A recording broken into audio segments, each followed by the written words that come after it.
أعوذ بالله من الشيطان الرجيم. بسم الله الرحمن الرحيم. الرحمن علم القرآن خلق الإنسان علمه البيان.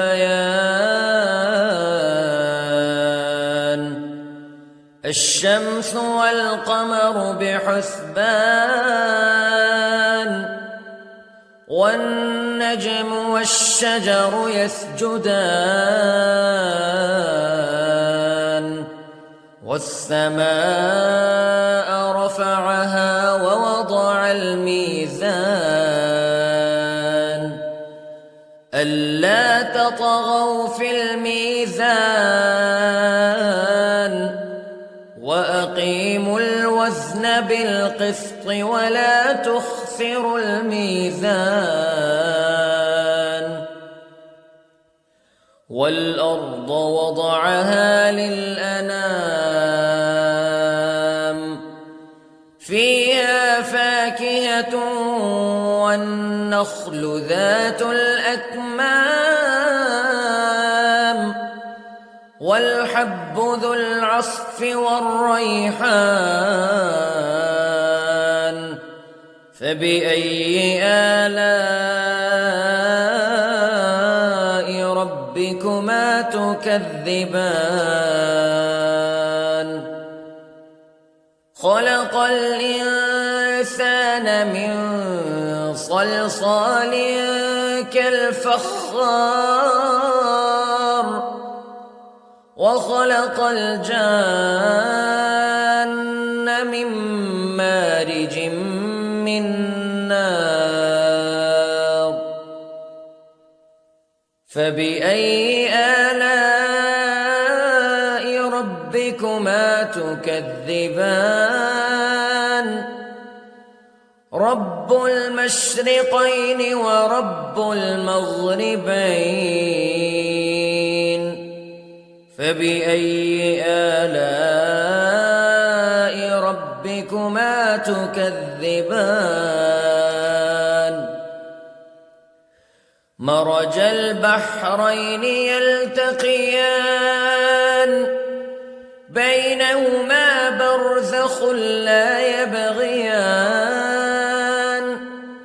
فبأي آلاء ربكما تكذبان. يخرج منهما اللؤلؤ والمرجان فبأي آلاء ربكما تكذبان. وله الجوار المنشآت في البحر كالأعلام فبأي آلاء ربكما تكذبان. كل من عليها فان ويبقى وجه ربك ذو الجلال والإكرام فبأي آلاء ربكما تكذبان.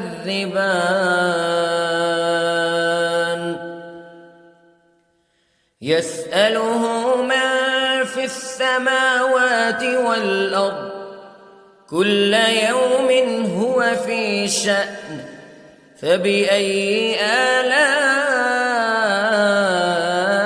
ربكما تكذبان.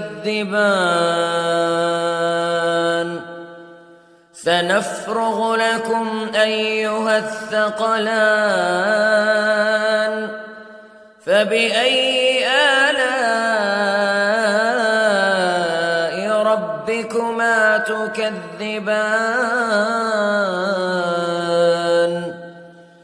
يا معشر الجن والإنس استطعتم أن تنفذوا من أقطار السماوات والأرض فانفذوا لا تنفذون إلا بسلطان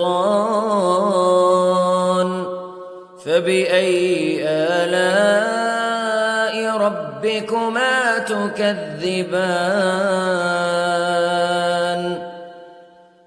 يرسل عليكما شواظ من نار ونحاس فلا تنتصران فبأي آلاء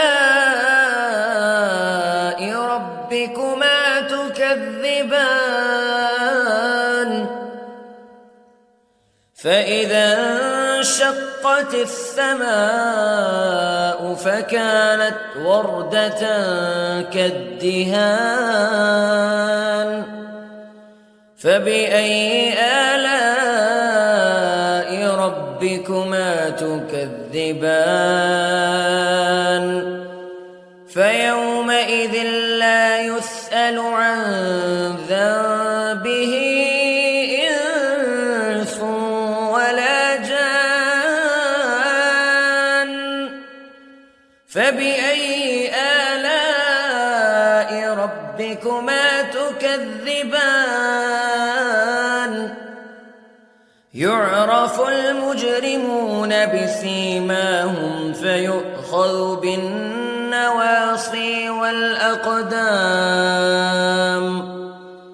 فبأي آلاء ربكما تكذبان هذه جهنم التي يكذب بها المجرمون يطوفون بينها وبين حميم آن فبأي آلاء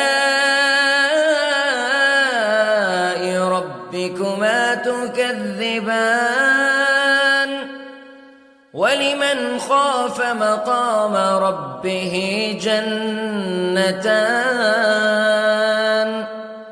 فبأي آلاء ربكما تكذبان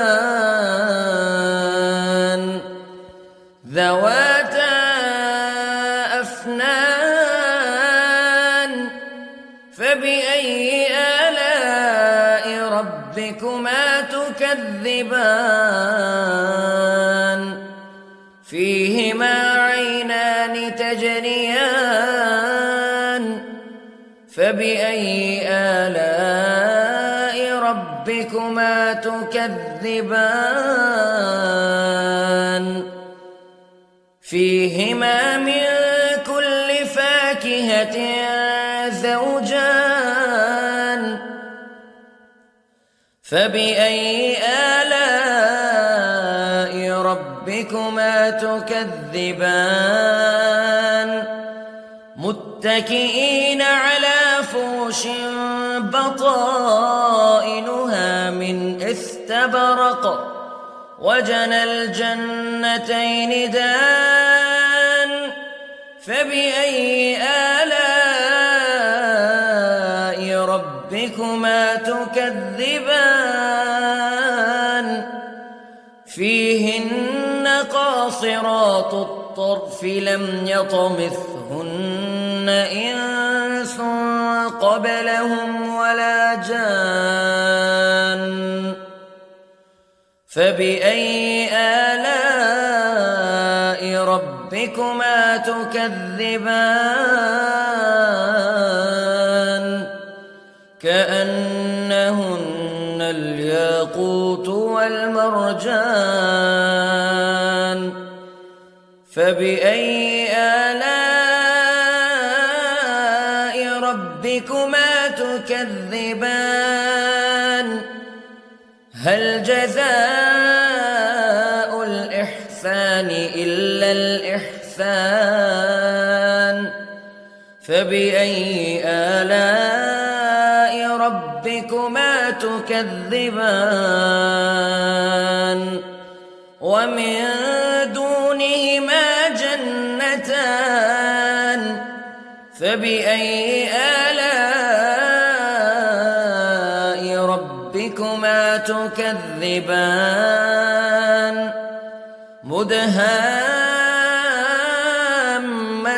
مدهامتان فبأي آلاء ربكما تكذبان فيهما عينان نضاختان فبأي آلاء ربكما تكذبان فيهما فاكهة ونخل ورمان فبأي آلاء ربكما تكذبان فيهن خيرات حسان فبأي آلاء ربكما تكذبان حور مقصورات في الخيام فبأي آلاء